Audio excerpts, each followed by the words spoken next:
Hey, welcome to the Environmental Transformation Podcast. I'm your host, Sean Grady. Today's guest is a repeat guest, my first repeat guest. I can't wait. It's Taryn McKnight from Eurofins. Hey, Taryn, how are you doing? Hi, I'm doing good. How about you? Oh, I can't complain. I mean, if I did, who would? No one's listening, so.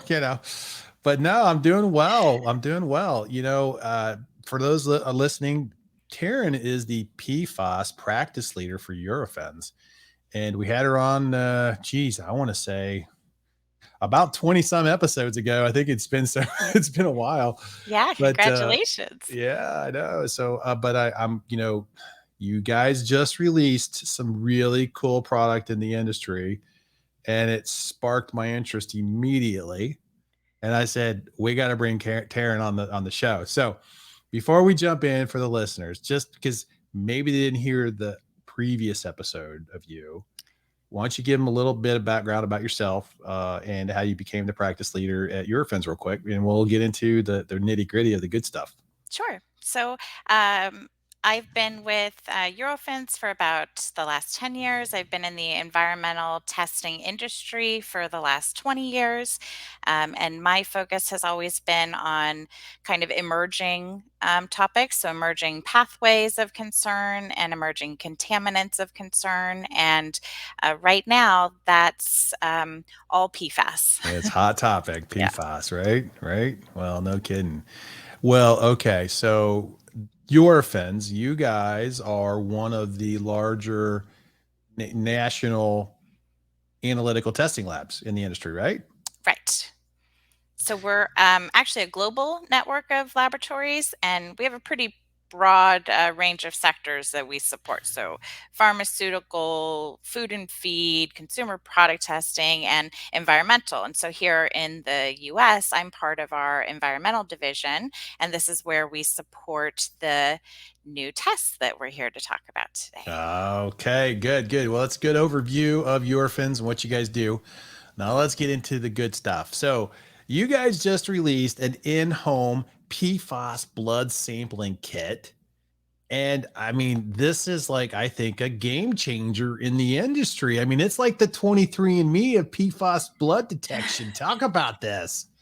Yeah, so kind of how people are familiar probably with the 23andMe test. This is an at-home self-collection test. So you order a kit online, it gets shipped to your home or your office, and you collect the sample yourself, drop it in the mail, it goes back to the laboratory, and then you get your email, results through a web portal and find out what kind of exposure you may have had to PFAS chemicals. Oh, wow. I mean, how easy is that?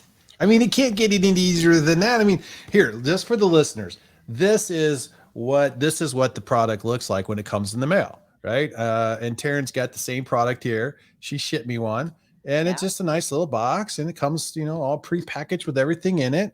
And this is a really cool feature because it's going to be a game changer for people who want to know what's going on in their blood. I mean, how long did it take for you guys to develop this new tool and this testing process?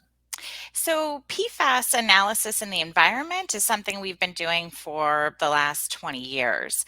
But it was really just the last year and a half or so that we focused in on trying to develop a technique that would allow you to collect a blood sample yourself. And really, the pandemic was the major driver for this, for Mm. people to be able to collect a sample from the safety and comfort of their own home versus going to a medical clinic to get a blood draw from a phlebotomist or a physician. Okay. I mean, I guess the big question is why sample PFAS in blood? What's the big reason why we need to do that? Okay, so this test is for the purposes of measuring one's environmental exposure to these contaminants. And according to the CDC, biomonitoring measurements, which is what this is referred to as, are really the most health relevant assessments of exposure to environmental chemicals, because it measures what actually gets into people's bodies, not Mm-hmm. just what's in the environment. And then it's collectively a measure measurement of everything from the environment. So the soil, the drinking water, indoor dust, the food you eat, it's measuring exposure from all of those potential sources and then what's making it into your body. And then, Mm. the CDC even notes that with few exceptions, that it's the concentration of chemicals in people's blood, in their bodies, that provides the best exposure information for evaluating the potential for those adverse health effects that we're concerned about. So, and we know that PFAS are bioaccumulating in a person's body, in their system. So that they've kind of like, I guess, get stored in fatty deposits and things like that too. So instead of like collecting samples from fat tissue, you're getting it from the source of blood that's, flowing through the system. And it's still a really good indicator or representation of how much, you have in your body, right? Right, right. So PFAS tend to bind to proteins, and they are typically found in the blood. Mm-hmm. And then, because of that, they're also then associated with some of the negative health outcomes associated with our kidneys and our liver, and those organs that are processing our blood. Mm. Well, is this type of testing currently being done elsewhere, or is this something that's like completely new? So the CDC has been monitoring for PFAS exposures of the U.S. population, and this is just a general population assessment that they do. They've done it since 1999 for PFAS specifically, Mm-hmm. and they publish results for this study. It's called NHANES, the National Health and Nutrition Examination Survey. Um, That's. I'm glad you pulled that out because I would have forgotten that acronym. Um, so that study, they published results for 16 PFAS compounds in the general population. Okay. What's new about this test is that, well, a couple of things. The ability to self-collect, as we mentioned. Yeah. The NHANES study is based off of serum, so it does require that Oh, blood draw. so you got to do the Um, blood draw and then do the centrifuge and get the serum out of the blood, right? Right. And then it's supposed to be an estimation for what is in the whole blood. Our Uh, test is a direct measurement of what's in whole blood. And then I think another really big thing that's different about this test is accessibility. mm-hmm. So this test is available to any private citizen who wants to order one and find out these results. It's not limited to those who can get a doctor's order or who are provided this testing from legislation that was passed for specific groups of people. So Right. its accessibility is a big part of it. And then lastly would be the expansion of the target analyte list. So the CDC study covers those 16 PFAS, whereas Mm-hmm. this test captures more than 40 PFAS compounds. Oh, wow. And I Oh, think that's that's going that's to good. continue to grow. And it'll continue to grow. Okay, so even though currently it's 40 over time, that may be expanding based on your method, your analytical methods that you're running on the blood, right? And just Right. you'll just be added as a, feature. Right. Ah, wow. Okay, that's really good. I love that. I mean, that sounds really good. I mean, who would most benefit from these types of, tests? I mean, there's a lot of interest, I think, in people want to know this information, but like who's really the best? I mean, are we talking children? Are we talking adults? Are we talking only people that are really affected by in a community? Or what are we talking about? Yeah, there's probably a pretty wide range of people who would be interested in this test, but I think kind of at the top of the list are going to be researchers, and those impacted communities that you mentioned. So, where they know they have some known contamination in the environment, whether it's their drinking water or groundwater, that they want to know what has made it into their bodies. And Hmm. then maybe some occupational exposure concerns like that from firefighters. So, those Oh, are yeah. probably I think, the main groups that would have the biggest interest in this data. Now, are you seeing any interest or uptake on this product now that kind of is targeting a specific group that you're like, oh, these guys are really interested in? I mean, this is that we're starting to see some interest or There's Yeah, I'd say there's a purchases? lot of research related to firefighter exposure at this Okay. time, whether it's from the firefighting foams that they use, the AFFF foams, or their turnout gear. There's a lot of questions about where their exposure might be coming from and what the associated health effects are from those exposures. Gotcha. Gotcha. Well, that's good to know. I mean, well, let's do this for the listeners. Let's take and open the box and Okay. let's like, show them what's in the box because it's kind of cool. I mean, there's some neat stuff in here. It's like, oh, this is pretty neat. Yeah, so it's going to come with it's a lot of the same kind of things you've seen if any of you've done an at-home test for COVID or the genetic testing. You're going to have sample labels and the bag to put your oh no, are we blurring out? You're blurring, but Yeah, I got that too. Yeah, there we go. Right. the Yeah, we got the bag, little right? bag, yeah, to put the sample in, and you fill out your ID, your information on there. The device itself, which is probably the most interesting part to you, this is what it looks like, and it's got these little absorptive tips that are kind of like Q-tips. Mm-hmm. And so you use a simple lancet. We've got ones for all different age groups. Okay. Yep. That's like, yeah, these little dudes here, right? Yep. Yep. So you just Yep. take the lancet, you prick the side of your finger with it, and then you hold the absorptive tip to your finger, and it'll pull up a precise amount of blood into that tip, and you have to fill up all 4 of them. And then Okay. that's it. You're done sampling. You just close it up and put it in your bag, and then it comes with the return shipping label. You just drop it off at a FedEx drop box or mail, Yeah, and yep. you're See, done. look here, guys. Look here. This has got you've got the return label already there. You just like drop it in this little bag, send it.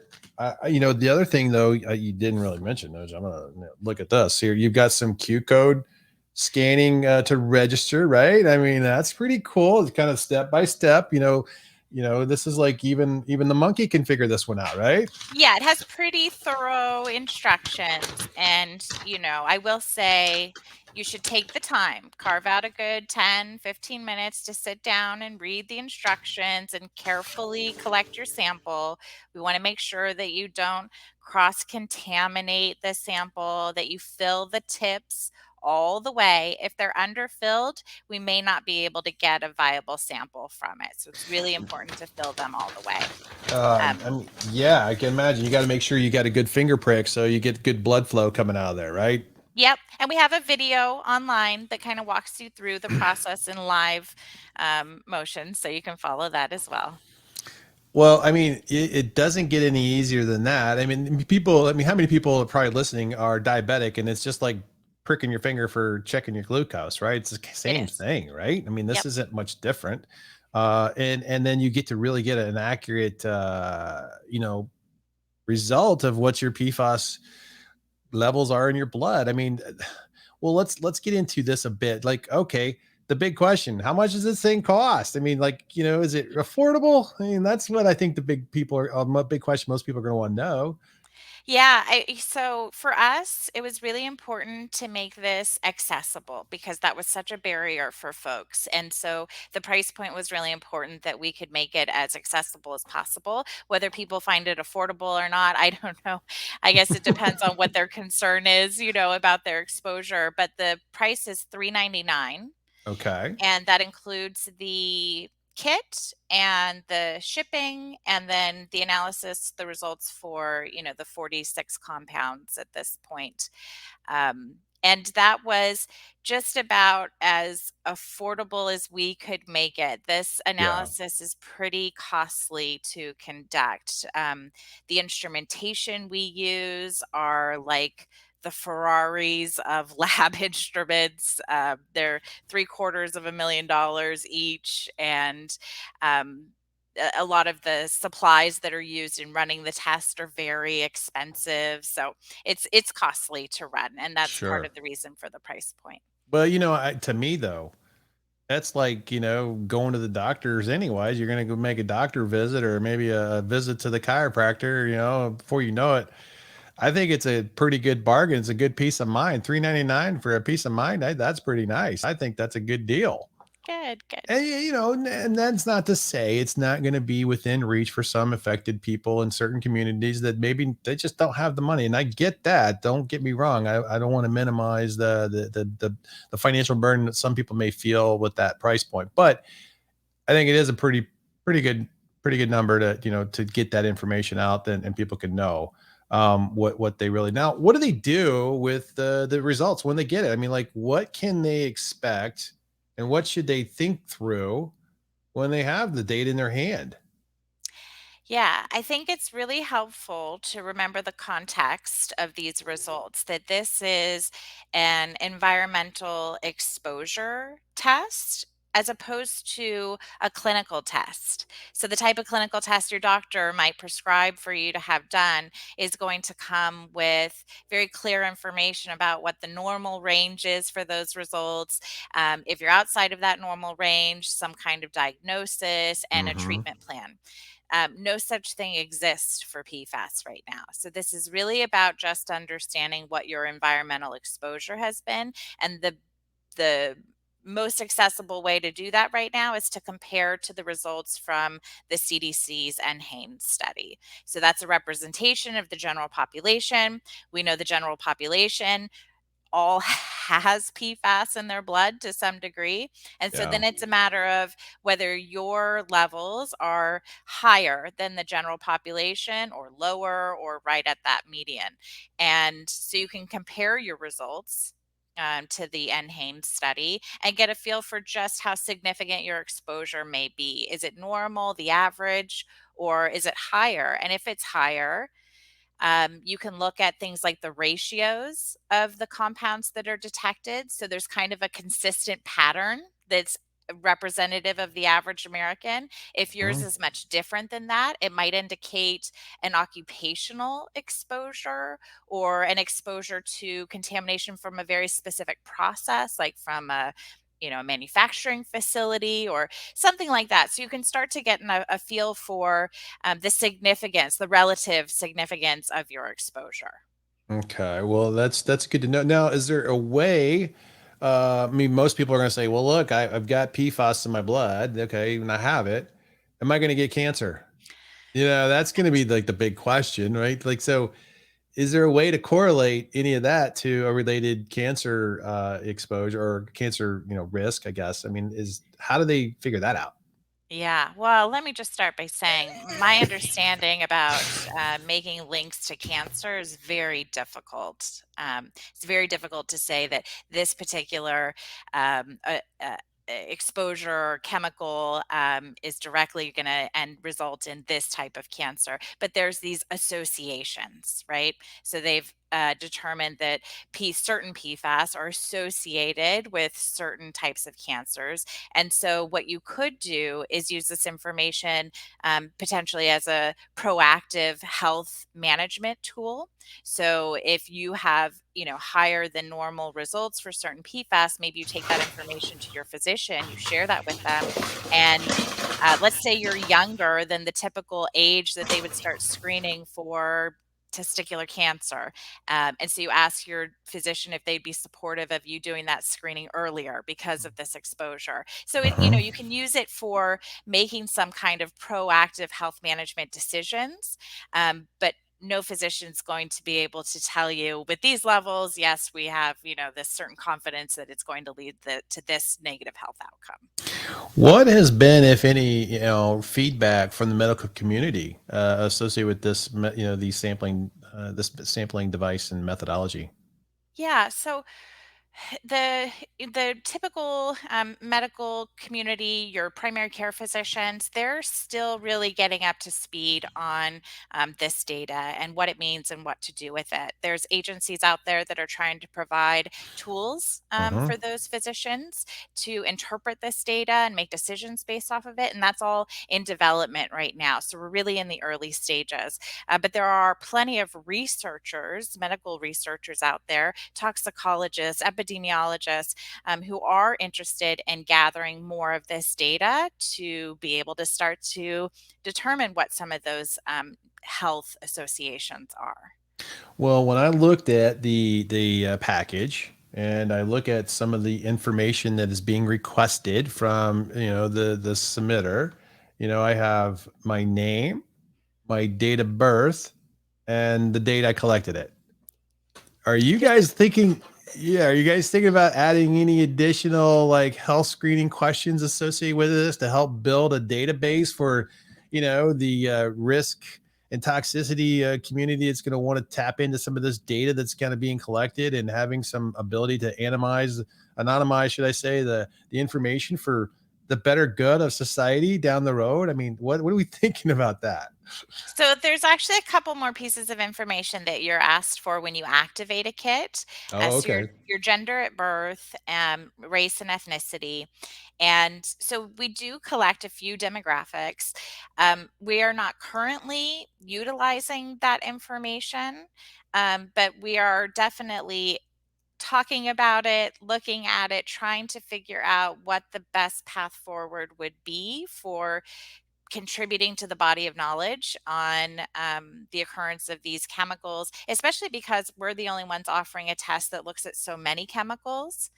It's information that researchers are particularly interested in. So we're not just looking at those legacy PFAS chemicals that were mass produced and utilized for decades, but that have largely been phased out. We're also looking at what is kind of categorized as next generation PFAS chemicals. And so that's of particular interest to researchers to better understand, has the exposure just shifted from a certain profile to a different profile of the types of Sure. PFAS chemicals. And so we are talking to researchers and trying to best understand the best path forward for utilizing this data and making it accessible to people, and of course in an anonymous way. I mean, I just think, I mean, for those who are listening to the episode here today, I mean, if you've seen the movie Dark Waters, they ended up generating the largest epidemiology study known currently that's out there in one location of affected communities, like 70,000 people or 60 some thousand people that were, tested, and they gave their medical histories as part of the blood sampling process. And I'm just thinking, wow, here's a way where we could really ramp up a whole new data set of uh people, individuals, maybe being affected by some certain health conditions as they do this test, and maybe there are additional correlations down the road that could be attributed to some of this. But I mean, what is the legal group, or the legal community? What are they saying about this? Do they even know about it yet? I think is one question, because I did have a conversation with an attorney just yesterday, and I mentioned it to him. He goes, "Oh, I didn't know that." I was like, "Yeah." And he goes, "I think they're a little slow to take up this new release." So, have you had any conversations with the legal community yet? We've had a few. So I would agree with you. I doubt that it's widespread knowledge amongst the environmental law community, but there is certainly been some interest in being able to utilize this when they're representing those impacted communities. Yeah. I mean, now in that scenario, so say you've got litigation going on, and in the legal, the law firms are saying, "Hey, we want to start testing." They could easily, I guess, at that point, include some additional, profiling type, questions for the individuals taking the samples to get that, health, exposure or health history, right? Yeah, because as you mentioned, the C8 panel that was conducted and those types of epidemiological studies, they do require usually a much more involved health questionnaire than just the few pieces of information that we request with our test. So that would be a kind of a step, a development that we'd have to consider incorporating. But I don't know that we would do it outside of a research context in partnership with other researchers, because we're not toxicologists, we're not epidemiologists. Our role in this is really to conduct the method development, the R&D to make this data accessible to Right. those who seek it. Right. But we have to partner with people who have the expertise to do something with that data and make it useful to the nation as a whole. I think that would be a pretty cool partnership if you found an organization that would come alongside you guys and say, "Hey, look, you can offer the kits for the same price you're doing, but if you got option A is the way you got it, and option B is the same thing, but they can fill out the forms and the forms go to these people, and then we correlate the data and use that, and they know willingly that they're going to pick that option versus the other." That would be kind of cool, right? Right. Yeah, it would be great for the community to elect to contribute to advancing this body of knowledge. I mean, I bet you if you guys made that an offer, you'd probably see a lot of uptake on that probably too, because there's so many interested parties that'd be like, I need, yeah, I want to contribute, be a good Yeah. idea. So, really cool stuff there. So what about, are there any like blood matrix issues that, or interference concerns with the blood and the PFAS, I mean, does that represent any issue in sampling and detecting PFAS? For us as environmental scientists, it's a little bit easier than accounting for the world of matrix interferences that we do in Mm-hmm. environmental matrices. It can vary widely. At least with blood, it tends to be a little more consistent. But Mm. there are interferences from the proteins, and we have to address those in our preparation methods, so as not to interfere with the identification of compounds, but also impacting the sensitivity of the test. So achieving reporting limits that are supportive of, let's say, comparing data to the NHANES study was very important to us. We want to make sure that they're environmentally relevant limits that we're achieving. So if you go to compare that data, you're comparing apples to apples. Well, okay. So if I take the test and I get the results, how like reliable or how what's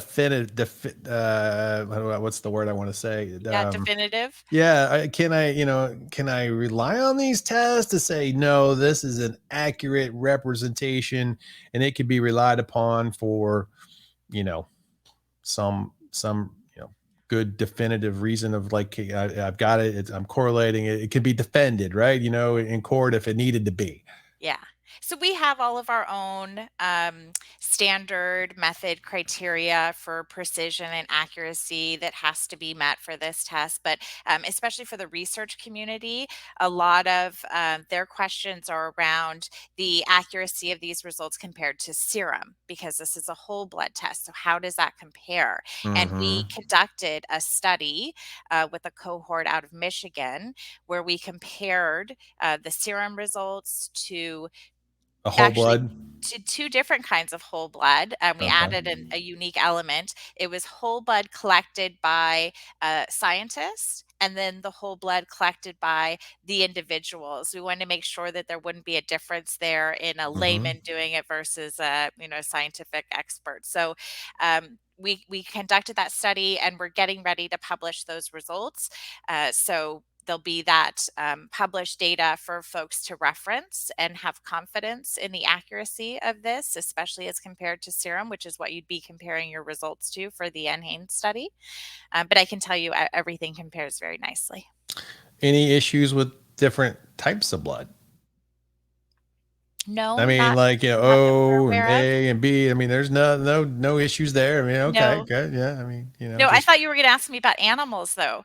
We've recently oh, been asked if we could test animals as well, like livestock, I think, yeah. because of some of the concern around different farms. There was a recent report out of Michigan and the beef that was contaminated. And so we have been asked about doing PFAS in animal blood.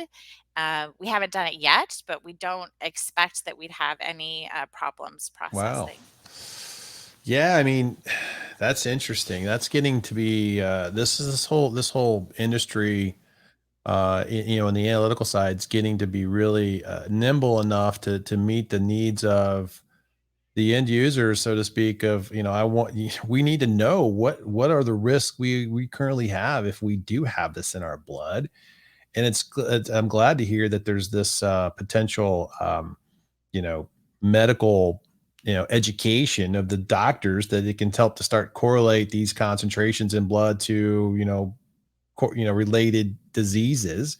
The epidemiology study that was done at Parkersburg definitely identified several cancers that were connected to the associated exposures. So we do know there's definitely links. It's just, how much, and I think everyone's going to want to know, well, if I have it, can I link it to something I'm currently having? I mean, I've got liver cancer or something, and I don't drink, you know. Right. So it's like, okay, maybe this is Right. And it's so compound specific. That's been one of the biggest challenges for our industry to date is that these PFAS chemicals, it's the effects that they can have, it's so dependent on the specific PFAS chemical that you're talking about. And right. when you're looking at a class of thousands of chemicals, we've just scratched the surface Hmm. on understanding the potential for effects from those specific chemicals. Mm. What's Eurofins a position on, at some point, maybe making the data available to toxicologists and risk assessors or medical doctors, to help, with making determinations of this, blood. I mean, an anonymized level. I mean, is there interest in Eurofins to be able to do that down the road, or would that be something you'd have to do with a partner, another partnering type of, partnership organization? It would definitely have to be some type of partnership, and we just haven't determined what the best platform is for that yet. But all part of those evaluations we're considering right now.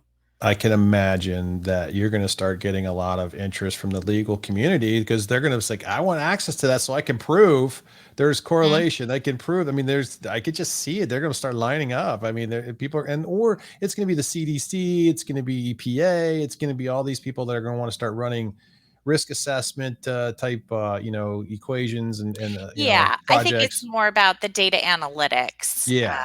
that's valuable here. Mhm. Well, that's going to be interesting. Man, I tell you, we're talking parts per trillion on the results here too, right? This is very low detection.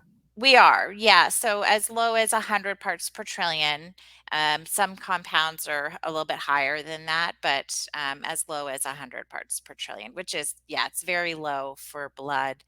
And it does require some of that advanced instrumentation I was talking about to be able to maintain that low reporting limit while using such a small volume of blood. So for comparison's sake, for a drinking water sample, we use 250 mils of water to Mhm. achieve reporting limits in the 2 part per trillion range.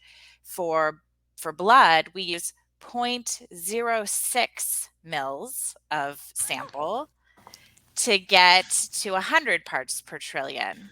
So I think that Okay, comes that's pretty out, good yeah, comparison. I think it comes out to something over 4,000x lower sample volume results in only a 50x higher reporting limit. So I think that's not too shabby, if you ask So me. on the converse, I drew 250 mils of blood, could I get down to one? I don't know. I want to do that, but And so, uh, there really isn't a driver to get much lower than that because that's what I was saying is environmentally relevant right now. That everybody's got those levels in their blood, so there really isn't a need to get much lower than that. oh, okay, all right. So I mean, wow. So if we're all walking around with some sort of 100 parts per trillion levels of PFAS in our blood, that's pretty scary. Of certain PFAS, yeah. That's kind of you know, it's like you don't know if it's going to have adverse health effects. It might, but you're not sure yet. Um, but I'm wondering if that's going to leave a little bit of anxiety on people knowing that information. I know. I mean, right. That's how it is with any information though, right? Right. Is do you want to know or is ignorant bliss? Yeah, I mean, that's interesting. So, I mean, how many people that you're working with, like, yep, I took the test. Yeah, lots of us did. We're scientists. We want to know. We'll be the guinea pigs. Let's try it Yeah. out. Oh man, that's so cool. I mean, I think this is going to be a game changer because I think I could see, in a remediation strategy, where you're a consultant working for somebody who's trying to delineate their source of contamination and exposure, and I could start to see that, back in the day, we had new pathways of exposure. We had to evaluate, which is like the vapor intrusion pathway. We didn't even think about doing that until like the mid 2000s. So everything done before then was, historical. Hey, it's either groundwater or soil exposure, and that was it. Now I could see agencies starting to push. Well, we want blood samples too. From I could see a toxicological risk assessor approach, and then just getting authorizations and sign off from affected residents to take the test. I mean, I could see that starting to become an indicator of how exposed communities are. Yeah, I mean, I don't know that I see health departments advocating for that data yet because they're still kind of in the dark about what to do with the data. Hmm. But the indicator you mentioned, that's definitely something that law firms would be able to capitalize on. So, if they're representing an impacted community and that community's got thousands of members in it, you can Yeah. deploy these self-collection kits very easily to screen and identify which people are actually impacted, most impacted, and then conduct, further testing and assessments just on that specific group. Yeah. Yeah. I could see that easily. I mean, I think that would be I get a feeling you guys are going to get bombarded here in the next, say, 6 to 8 months. Be like, oh my goodness, okay, this caught on. It's like wildfire, and we're going to be sampling a lot of PFAS blood, and you guys are just starting to promote it on social media, LinkedIn, and other places. But I mean, are you doing seminars for this for at conferences and things like that?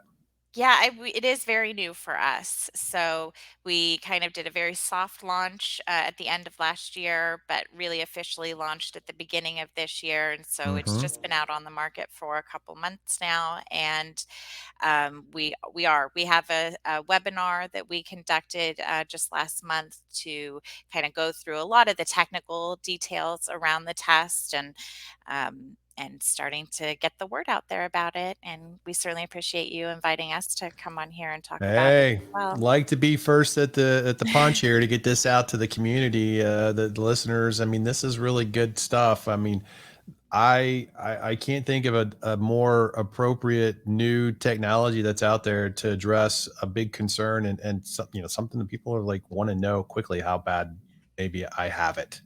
And you made a comment earlier about being nimble, and that's really important to us as well. We love to get the word out there for people to also provide us with feedback. If something about our tests kind of misses the mark for them, let's say the 40, some compounds that we're reporting don't capture some ones that are particularly Right. of interest for a certain group or agency, let us know and we'll look at adding those compounds if there's standards available for them, or maybe somebody does have a driver for a lower reporting limit that we're not aware of. So we welcome that feedback from the whole community as to any changes or improvements that would be helpful to you.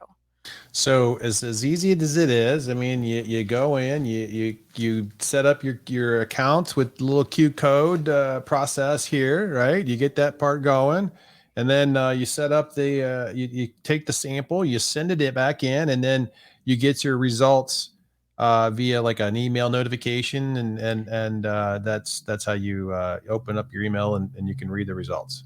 Yeah, so you get a link to access the secure data portal where you Okay. can view your results. You can view them on your phone or on the computer. Any information that comes along with the results that says, There is, yes. There's something we call the test guide, and okay. it provides useful references and information about where to go to compare your results to NHANES, what that comparison means to you, ways that you can kind of evaluate your own lifestyle, where your exposure might be coming from, and what you could do about it. So, yeah, there's some helpful resources Well, that come that's along with really your good. I mean, that's. Is there any age correlation? From like, hey, I'm a male, in my 50s or something like that. I mean, do you have something that kind of gives that too? The NHANES data is categorized by Okay, gender and age and also some about ethnicity. gotcha. Well, that's really. I mean, I think this is really going to be an attractive, way for and easy. I mean, you just do it at your home. I mean, Yeah, it's like it's like DoorDash, right? that's right. We never have to leave our homes for anything ever again. Oh my gosh, this is great. This is gonna be awesome, man. I can't wait to see what this turns out to be as far as, the results of all this data that's gonna come in and how that's gonna change the industry and change communities that are affected by PFAS exposure because I'm sure that's gonna be a big interest for some of the people. They're going to start to take these tests and they're going to start asking questions and it's going to get up to the EPA and you know drinking water contaminant levels for the UCMR stuff is going on right now. I know you guys are probably in the thick of getting ready to start Right. sampling a lot of that right now for public supply water supply systems, but this is going to be another one. There's another area. I mean, this is so good. I can't wait. This is going to be good. Oh, this has been. And what else do you see coming down the pike, or what else do you see that's going to happen with any of this information? I mean, specific to the blood or just PFAS in general? Well, what do you think this is going to do to the industry with this? With this, because no one else is doing it except you guys at the moment. You guys are like first to the game here. Yeah. Maybe other laboratories will think to start providing tests to the public. The sampling device is exclusively ours, so others wouldn't be able to provide the self collection, but other labs could choose to offer a serum test. Right now, it's not available to the public, so Mm. that could be an evolution of this. Just accessibility, giving people what they're asking for. But I do think probably the most significant thing to come out of this will be understanding whether other PFAS are showing up in people's blood versus the legacy PFAS that are showing a downward trend in people's blood because they've been phased out of production. Well, how many, if you were, rough estimate, how many samples have been, submitted to date? I don't know. Oh, I rough don't think estimate?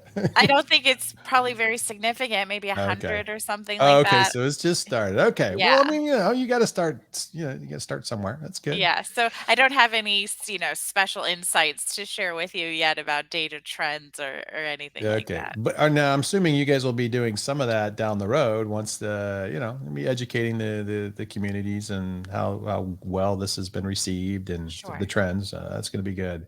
Yeah. Well, hey, Taryn, this has been a great episode. I can't wait to see the progress of this moving forward. And here's an opportunity that I think with the listeners can take advantage of. We are going to offer a free sample kit to one of the listeners. And so what we're asking you to do is to go onto my website and sign up for our newsletter. And then when you do that, we'll pick a random winner and we'll let this go for the next week. And then we'll see how many people come in and do that. And we may also put an opportunity for the listeners through social media, say Instagram or Facebook, to send me direct message as well.